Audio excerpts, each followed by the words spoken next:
Hey everybody, what's going on? Hexlex here with another Master Duel video for you. So today we're going to be doing another meta breakdown, but this time instead of taking a look at the diamond ranked ladder decks as we normally do for this type of video, we're actually going to be analyzing the Duelist Cup decks. I thought it'd be fun to take a look at just the Duelist Cup. As the time that I'm recording this, the Duelist Cup is just very shortly ended, very short time ago that is. So we have a total of 516 decks that were submitted to Master Duel Meta for the Season 12 Duelist Cup. These are all decks that have reached maximum level and then made it onto the second stage. So I feel like this would be a decent snapshot of what the current meta, at least within the Duelist Cup, looks like. Now, having already, of course, made these charts and seen the results, I do admit that I was not super duper on point as far as us evaluating some of the especially newer decks when we did our predictions for it when we made the tier list there. Yeah, not including Runic or Labyrinth at all was definitely a mistake. But now we have the hard data to analyze, and we can go ahead and take a look at what it actually shows instead of just our subjective opinion of what we think the meta should be like, right? Or think the meta looks like. So before we take a look at this, though, just want to remind everyone real quick, as always as ever, that I do have the Patreon linked in the description below. I do post daily Master Duel content over there, as well as the content that's posted over here on YouTube. So if you're interested in some exclusive content over on the Patreon, there you'll find previews of videos to come, some exclusive games to the Patreon, as well as other bonus content such as Q&As, as well as other perks that are still being added. Likely in the near future, I'll be adding a kind of credits sequence towards the end of the video where I'll show the names of all the patrons at the end of the video. So be on the lookout for additional perks as well as what's currently there. Just $5 a month, the price you pay for a booster pack, but you get a lot more value than a pack full of filler. So as I was saying here, the Duelist Cup, we have all the decks in now. The Duelist Cup is over, so let's go ahead and take a look at some of this data. And so here we have our pie chart that kind of displays all of the top decks that were, again, reached max level in the Season 12 Duelist Cup. And again, also keep in mind that this is going to be limited to what was submitted to Master Duel Meta, so it's a rather limited pool of data to look at, but should still hopefully provide us an overall idea of what the meta in the Duelist Cup was like. So it should be no surprise that up here at the top we have both Branded Despia and Sword Sultani tying at 9.9% representation, so just about 10% each. These decks actually both had 51, if I recall, decks that were submitted, so not too surprising to see. These are of course being the top tier 1 decks, and I do think they're both tier 1 and fairly even in power level. I think Branded Despia might have a slightly higher power level, but they are, like I said, exactly even as far as the number of decks that were submitted to the Duelist Cup. To no one's surprise, we have Runic coming in after them at 7.9%. I think some people might have expected to see Runic actually even above Branded Despia and Sword Sultani, and especially when the Duelist Cup first began, that was, lest we forget, also the same day that the new packs came out. So, of course, everyone who was playing those first few days was going to see a lot of Runics because, they're the new deck, they're the best of the new decks, and, a lot of people just spent all the gems to get packs for them, so of course they're naturally going to want to then play them as well. So, in those first few days, there were probably more Runics out there than Branded Despia or Sword Sultani, but this gives a more objective look that, throughout the course of the entire Duelist Cup, we did see that these tier 1 decks did end up prevailing over Runics. So beneath them, to probably no one's surprise, we have Labyrinth. They're coming in at 3.9% representation. To probably some people's surprise, though, beneath them are Flandrees coming in at 3.5%. This, of course, is well after the barrier statue ban. The entirety of the Duelist Cup was played after that ban went into effect. So Flandrees definitely still representing a strong amount at 3.5%. After that, we've got Endymion at 3.3%, then Adaemancipator, which is a little surprising to me, at 3.1%.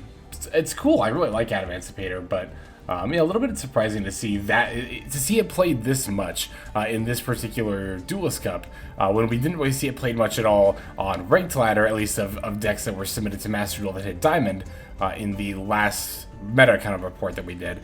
And then rounding out at the bottom, before I get to other at 55.8%, is Branded Predaplant at 2.7%. So the threshold to Yeah, that kind of cut off as far as like Predaplant versus then other. I was gonna set it at 15 decks. Branded Predaplant had 14, so I was like, it's close enough. I'll just throw it in. Why not? So yeah, they were the last deck represented here. Like I said before, the huge other category, 55.8%. We'll actually get very much into what's in the other category because this time around for the Duelist Cup, there was actually a pretty huge swath of decks that we saw within the other category, and even within all of those other decks, we saw a lot of decks that were like just barely missing the cut. I honestly would have liked to have included more like decks in this visual and made the other category smaller, but like at that point I'm just trying to squeeze so much in, it's like the text becomes hardly legible at that point with the software that I'm using. So I just decided to cut off at the Predaplant, but that's no surprise either to see Predaplant this high. Even though you might think, well, Predaplants never really made that much of a splash, it might be a bit surprising to see it like, you know, show up, you know, so far above the other category that actually gets its own kind of like pie slot. But again, with Predaplant being one of the new decks that came out in the new selection pack, it's definitely, like I said, no surprise to see those new cards seen play. Same with Labyrinth. Labyrinth is actually a pretty good deck, though. All things considered, it's like not tier 1 or 2 or sometimes even 3 material, but I think it's one of the many decks that kind of like rides that line of tier 3 versus Rogue, where it's going to really come down to like just how often people are playing the deck. We see in the OCG, especially lately, especially following the tier limit hits in the OCG, that Labyrinth is seeing a bit of a resurgence. But even when you know, the OCG was in its like tier 0 tier limit format, you know, we were still seeing Labyrinth pop up here and there. Granted, this is after they get a couple more support cards, that being the Lady, as well as the was it like Big Welcome Labyrinth or something like that. So once those come out, we'll definitely see the deck get a huge power boost. But in the meantime, like I said, you know, being one of the newer decks now here to Master Duel, this first wave of support, it's definitely still seeing a decent bit of play there. So I don't know, I think some people might consider Flandreese like the most surprising thing to see at 3.5%, but I actually kind of expected this to be the case. Yes, banning the Barrier Statue was a pretty decent hit to the deck, but honestly, it's not like the Barrier Statue was the only thing that was locking down. It's like it's the only like quote-unquote floodgate card they had. M-Pen, of course, being like the main floodgate card, the on-theme and the most searchable one. And then there's also the follow-up play with the Dreamtown. That is, I think those are honestly were the more frequently devastating parts, even when the Barrier Statue is still legal. At least in my experience playing against Flandreese, the Barrier Statue honestly came down the minority of games. It seemed like a bit of a win more option when they had like the map or like another extender, or just something that they didn't need to search, like a bit of redundancy already in their hand, right? So yeah, not surprising for me to see Flandreese here. I was honestly surprised by Runic, because I alluded to earlier, I hugely underestimated this deck. It's honestly because I do a lot of my research based on what's come, you know, the OCG and the TCG, what those metas look like when it comes to kind of predicting what the Master Duel meta is going to look like. So I'd seen Runic's do like kind of decently, like a little bit, like pop up here and there, but mostly only with sprites. And even then in the OCG, I hardly saw Runic's at all. But the thing to remember, right, is that, and I always talk about this, I didn't keep it in mind enough this time around, is that we're getting these cards released in a very different order in Master Duel than they released in the TCG and OCG. So honestly, like Runic, I don't know. I think a part of the reason I underestimated is because it might have like very uniquely shined in this particular format. Because Flandreese, like, they only just lost the Barrier Statue, I think in the, was it the OCG or TCG? Either way, like it was definitely Master Duel that set that precedent of banning it. So Flandreese were a huge anti-meta presence by the time Runic was out. And I think I'd have to, like, you know, do research on release order, but I think some amount of sprites and tier limits might have even already been out by the time Runic came out in paper. But again, I don't know that for sure. So regardless, I think it was like this unique set of circumstances where Master Duel kind of had this niche where like some people were kind of going back to Eldritch, but there wasn't really like a huge, you know, floodgate deck established. We also have to remember that being in a best of one format, Runics are going to be a bit better as they tend to play the pure version anyway, which is the stun variant, the one that is most frequently played. You know, that's going to be using that best of one format to its advantage in that people don't have a chance to side deck the back row removal. And even those who are main decking some of the specific text aren't always going to draw it in the right situation, or if they draw it at all. you might mill it first, and like yeah, it's just one of those decks that definitely gets benefited from there being no games 2 or 3 and no side decking is runic, which I think also kind of makes up for or also made up for, I guess, some of the huge representation it saw here at 7.9%. Of course, also it is a newer deck, but I definitely saw a lot more play than any of the other decks. It's definitely a very effective strategy, more effective than I thought, and I think more effective than a lot of other people thought. But like, as far as like people saying it's the most played deck, so I'm going to text specifically against it, like, one, it's not, even if it was the most played deck, which I do think it was in those first few days of the format, even if it was, I don't think it was played enough to text specifically against it. And two, like, as we can see from just the hard data here of decks that are at least going on enough to reach the max level of 20 in the Duelist Cup, Runic is definitely, it's not even the most played deck. There are 2 other decks that are played more than it.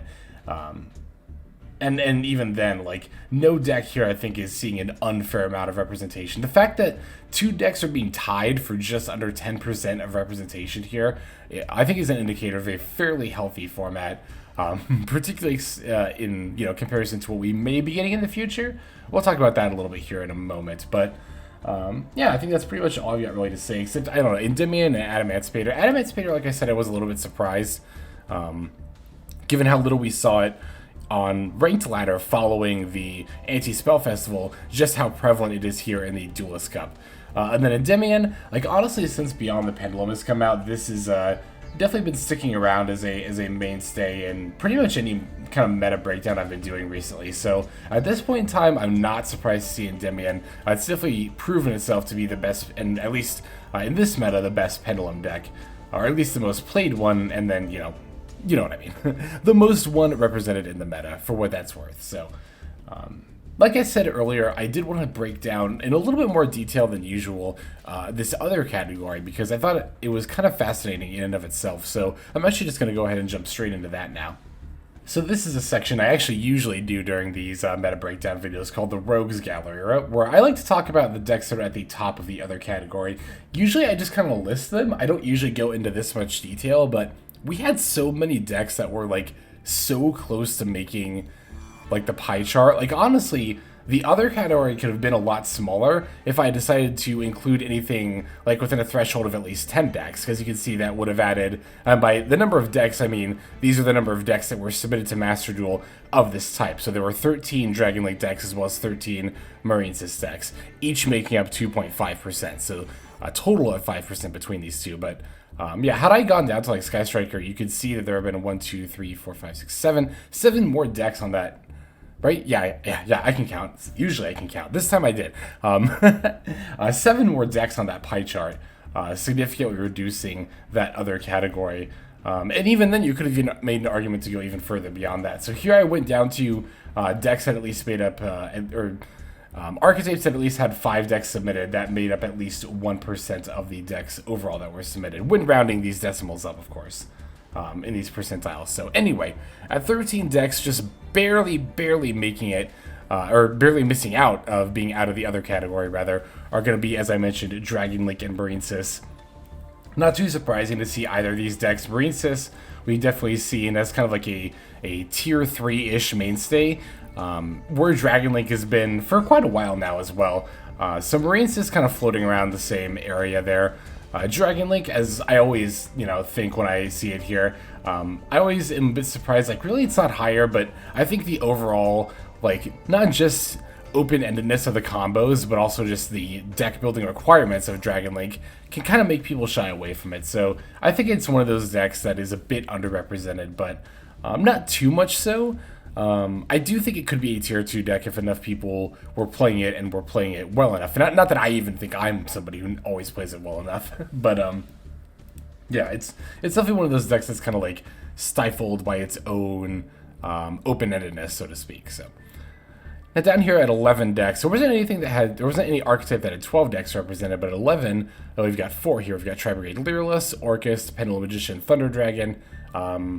Tri-Brigade Lyrillus having a resurgence is pretty interesting to me.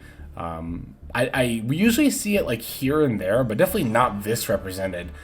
So it's interesting. I think part of the reason that we're seeing such interesting figures is because the Duelist Cup kind of it's kind of like all these people from all around the world all jamming all these different decks. So, and within a short span of time. So I think some people might end up turning towards like their more pet deck instead of, something that's maybe a little bit more new or fresh. And I think for a lot of people, due to Tri-Brigade Duelist having such prevalence in the TCG and OCG for a while, as well as the Master Duel as well, I think it becomes a lot of people's pet decks in that regard.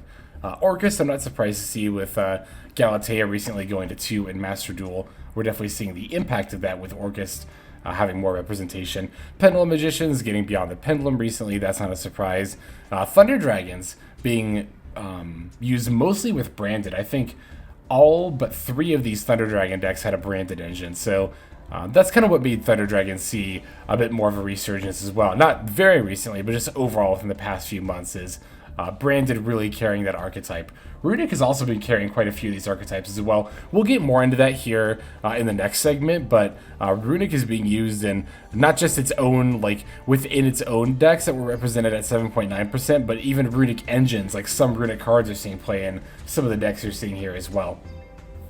Sky Striker coming in at 1.9% with 10 decks. It's a pretty consistent mainstay. Scareclaw having some staying power after the extra pack coming in at 9 decks. So Scareclaw I did sleep on a little bit, I'll admit. I didn't underestimate it quite as hard as I underestimated Runics, but I think I did underestimate Scareclaw. It's definitely proving itself beyond the hype of the selection pack it was released in. So after that, we've got Live Twin and Salamangreat, each at 8 decks, 1.6%. Also mainstays of the format for pretty much as long as they've gotten their main power pieces. For Live Twin, that of course being Trouble Sunny, and then Salamangreat.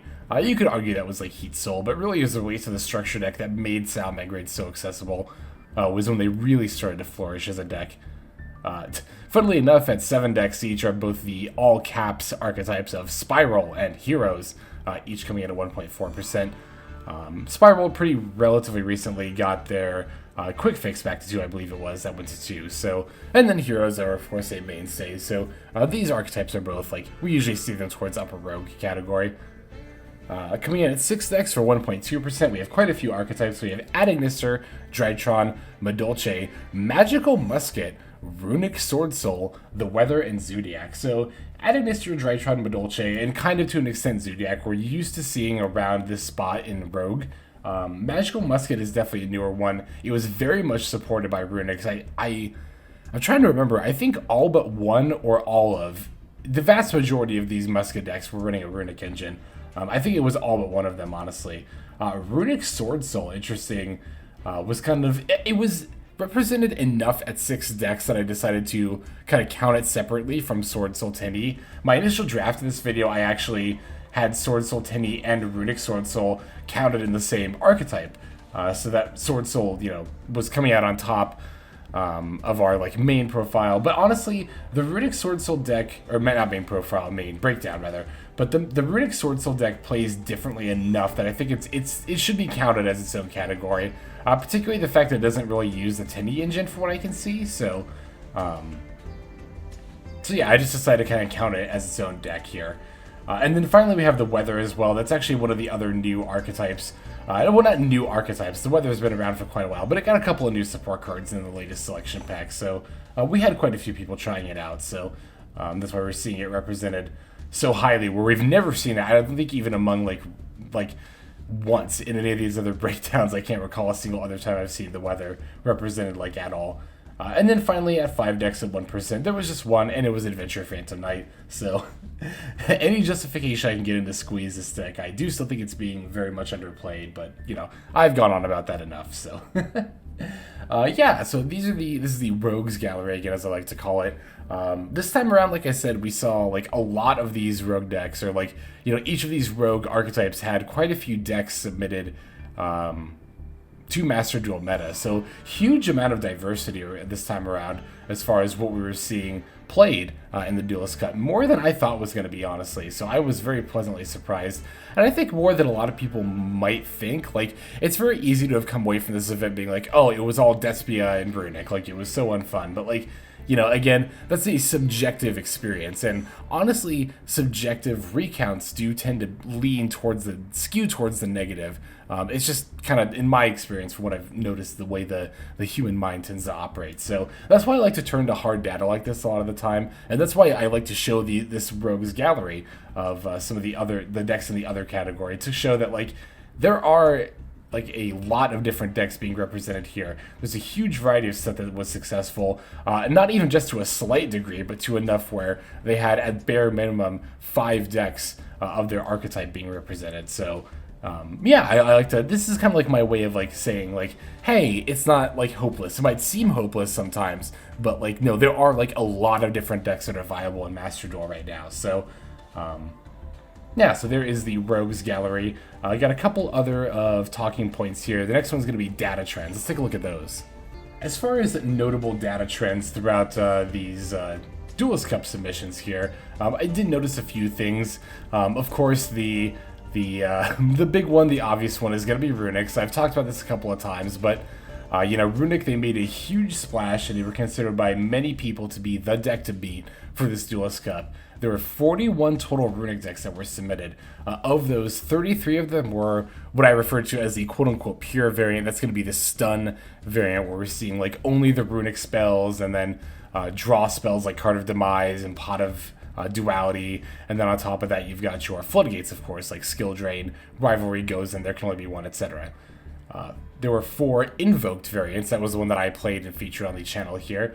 2 synchro variants, 1 Dogmatica variant, and then 1 adventure variant. So as you can see, the vast majority of those Runic decks were the pure or stun variants. So those were also, in my experience, the majority of the kind of Runic decks that I played against.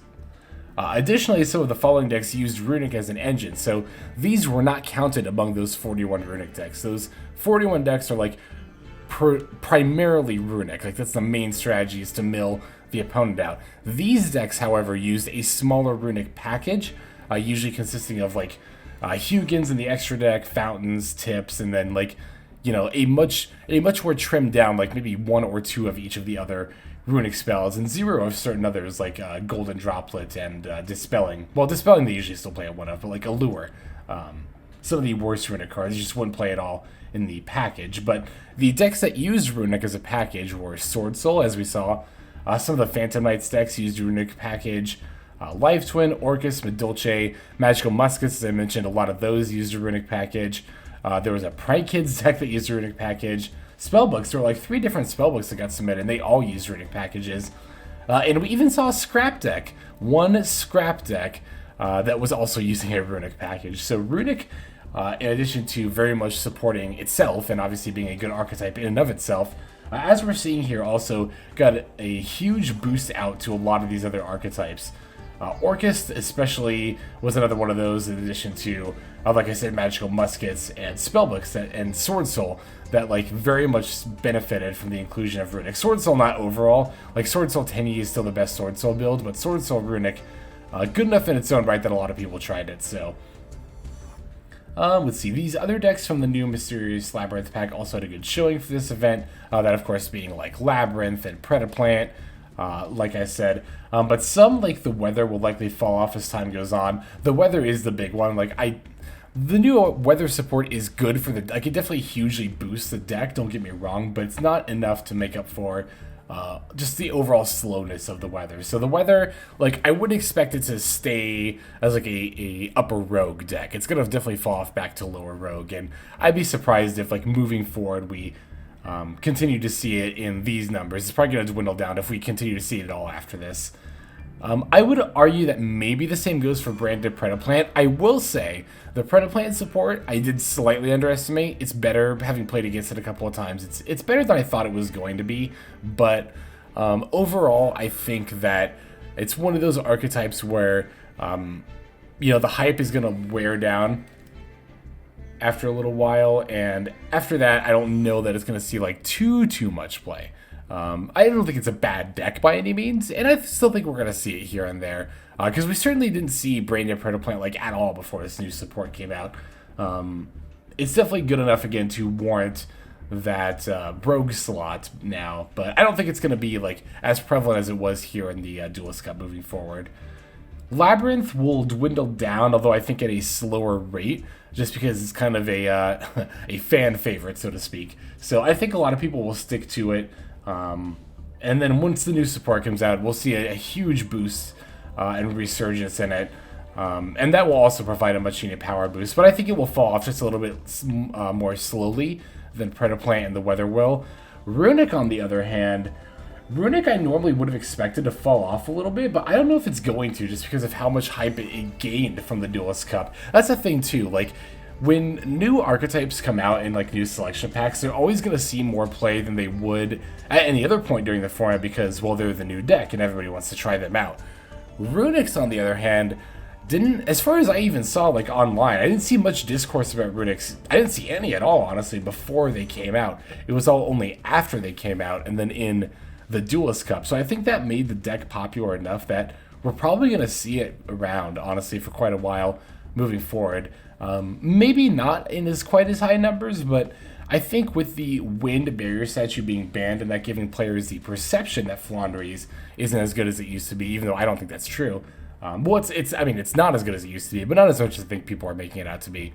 I think between that and then Eldritch kind of being perceived as like the quote-unquote old Sun deck, like it's the one that's been around since the beginning of Master Duel, I think we're going to see a lot of people continue to play Runic, potentially in to the same degree we saw in the Duelist Cup, maybe, maybe not. I don't think it'll be quite as much, but I think it'll be close, and it's definitely not going away for good. That's definitely for sure.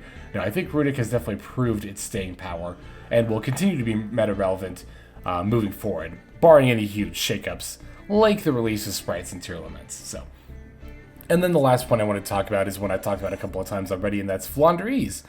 They have remained around the lower tier 2. I don't know about lower tier 2, maybe just upper tier 3 level, despite losing Barrier Statue of the Storm Winds. Yeah, I saw people say, like, I don't know, I saw some people say on, like, the subreddit, like, Flandres is dead. Like, no, Flandres is definitely not dead. Again, losing the Wind Barrier Statue, which is a very, very powerful card, but not necessary to their main strategy, means that Flandres is definitely able to kind of persevere. And the data shows that they definitely saw quite a bit of play here. Even with another big new stun deck on the block, that being Runic, there were still quite a few people who were having quite a bit of success with Flandres. So, alright, I just have the conclusion. We'll go ahead and wrap this up before ending off the video here. So in conclusion, I would say that it's no secret that the Duelist Cup is going to be used to gauge the current meta for banless adjustment. I think that they look at the top 10 decks quite a bit, which actually, like, just before I started recording this video, it looks like they're starting to like trickle those out a little bit. I saw a lot more Adamancipator than I thought I would, and only one Branded Despia, as well as, of course, a couple Runics too. So, but while Konami definitely takes a special look at the top decks that did well in the Duelist Cup, I think they do generally look at the overall field as much, if not more. Because it's also going to be very valuable data. It's not just like what does the best, because you have to look at all the people who like were, you know, it's not necessarily the decks that win that are going to be the ones that need to get hit. Sometimes the ones that need to get hit are going to be among the like other decks as well. And I'm not even saying anything necessarily even needs to get hit here. But as far as what Konami is going to be taking a look at, again, I just think it's going to be beyond just the top 10 duelists. I think it'll be the overall pool of what made it to day 2. And it was what was played during the, or not day 2, what was played during the second stage, as well as the first stage too there. So the immediate impact of Runics, particularly the pure/stun variant, has likely not gone unnoticed by Konami. We'll probably see the Floodgate cards get hit before the Runic cards, but there's a chance that potentially that some combination of Hugin, Fountain, and Tip go to 2. So I've seen some people say that there's no way they'll hit Runic cards, they're too new, but like, I don't know, I feel like Konami has already proven by virtue of hitting like adventure cards as soon as they came out, for example, that they might be willing to hit stuff as soon as, like, you know, a few weeks after it comes out. Now, between the Runic stuff and the Floodgate stuff, I think it's more likely they'll hit the Floodgate stuff. If I had to guess, I don't know. There's a decent chance we could see skill drain going to 1. There can only be 1. We'll probably go to 2 if I had to guess. And then maybe some out of other floodgates get hit as well. Maybe I don't know. Summon limit wasn't really used that much during this festival from what I could see. So I was gonna say maybe that goes to 2 as well, but But yeah, I could see like maybe Hugin, Fountain, Tip, some combination of those cards going to 2 as well.